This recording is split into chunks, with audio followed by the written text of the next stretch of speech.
très heureux d'avoir revu l'ensemble des collègues de l'ETR que je n'avais pas vu depuis quelques temps, ainsi que les responsables de section sportive, puisqu'en fait je travaillais avec eux et j'avais l'occasion d'aller les voir sur leurs établissements et leurs séances, et bien sûr de revoir les dirigeants avec lesquels j'ai travaillé et avec lesquels nous avons toujours eu de très bons rapports. Oui, sélectionneur national pour la FFF, mais également en charge du football en milieu scolaire. C'est ça la raison de ta venue aujourd'hui, c'est aussi sur cette thématique-là.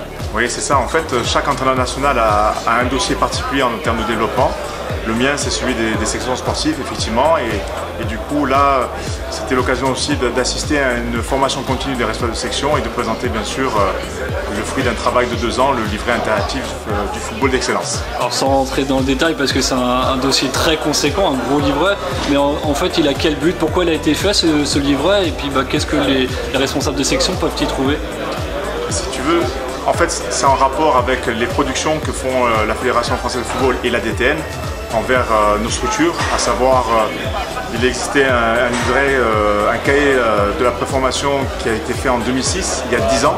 Donc 10 ans, ça passe très vite. Donc là, c'était l'occasion de renouveler un petit peu le contenu, les contenus, donc de donner un guide, un outil pratique aux responsables de section, mais qui va cette fois-ci non plus de la 4e à la 3e, mais de la 6e à la terminale.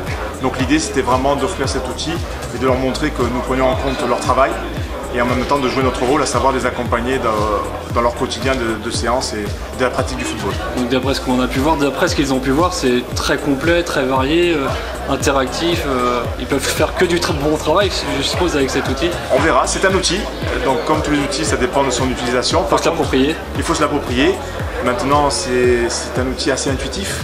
On est sur l'ère du numérique, donc c'est quelque chose qui peut se mettre sur une tablette. C'est quelque chose de très facile à utiliser. Et derrière, on l'a voulu très pratique, très foot, avec beaucoup de situations, de procédés football qui ont été en plus testés tout au long de cette année et demie, de ces 2 ans, je dirais. Donc derrière, c'est à eux de faire ce qu'il faut pour le mettre en pratique, mais ils sont libres de l'utilisation. En tout cas, 2 ans de travail, pour toi, c'est l'aboutissement. On parle d'accouchement peut-être d'un projet, mais ça continue, il va vivre maintenant ce projet. Il va vivre, c'est vrai que ça ressemble à un accouchement d'un éléphant quand même, puisque ça prend quasiment ce temps-là, entre 18 et 24 mois. Donc, mais en tout cas, c'était un très beau projet, partagé avec des collègues, dont Greg Sorin, qui faisait partie du groupe de travail de ce livret, ainsi que Jacques Delette, qui nous a rejoint à un certain moment. Mais je dirais, c'est vraiment, j'ai pu le montrer, le fruit d'un travail d'une 50aine de personnes en tout. Et derrière, ça fait toujours plaisir de le montrer, et en espérant bien sûr que cela contente les responsables de section sportive. Alors, on a rassemblé l'ensemble des responsables, des éducateurs et des profs de PS qui sont à la tête des sections sportives scolaires sur le territoire des Pays de la Loire. Donc pour l'instant, on avait 2 entités, donc on fait la fusion et on les a tous rassemblés. Donc à la fois grande première. Alors, exactement. Donc bien se connaître, mieux se connaître, se voir physiquement, parce qu'on appartient à la même grande famille des éducateurs en fait. Pouvoir faire le bilan de ce qui a été fait cette saison et puis de tracer les grandes lignes et de donner le cap de comment ça va fonctionner à partir de la rentrée 2017-2018. Donc on a profité de l'éclairage de José Alcocer, entraîneur national, qui nous a présenté le LIFE, le livret interactif du football d'excellence. Et c'était pour nous une clé d'entrée, faire venir les gens. Alors ça participe à leur formation continue. En fait, lorsqu'on est responsable d'une section sportive, on a un devoir, c'est de participer au moins une fois par an à une forme de formation continue au recyclage.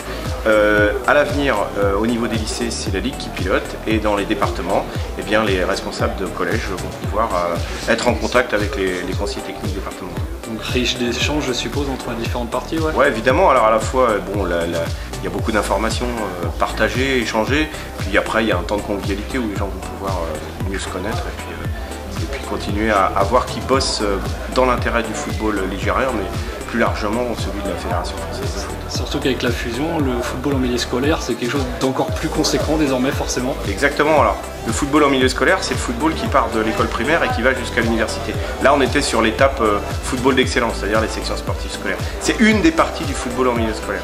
Et puis l'idée c'était de travailler sur leurs droits et leurs devoirs, et puis de les éclairer sur les moyens consentis par la Ligue de foot des Pays de la Loire, qui sont des moyens énormes. D'ailleurs José l'a signalé en disant qu'on faisait partie des ligues qui accordaient le plus de moyens aux sections sportives scolaires, et en contrepartie des moyens, il y a quelques obligations et contraintes, mais ce qu'ils font déjà, d'ailleurs, ils sont déjà en train de respecter le cahier des charges. L'idée c'est d'organiser encore un petit peu plus les choses de manière à ce qu'ils puissent avoir une planification et une programmation des activités foot et et éducative, parce qu'on reste quand même sur un dispositif qui est piloté par l'Éducation nationale.